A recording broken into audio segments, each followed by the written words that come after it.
زیرساخت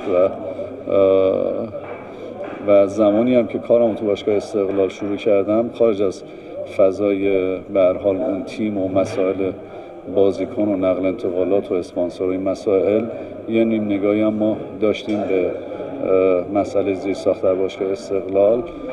از نگاه خودم کافی نیست، چون همونجوری که صحبت کردم بعد ما پروژه به هر حال باشگاه سلامت استقلال رو ما انشالله در کمپ ناصرخان حجازی استارت زدیم.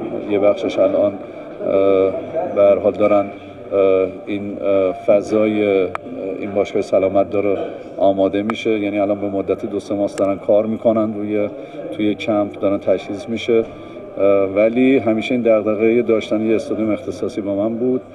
امیدوارم که این پروژه در حد حرف نمونه، بتونیم عملیاتش کنیم، چون هرچند که میدونم کار بسیار سختیه.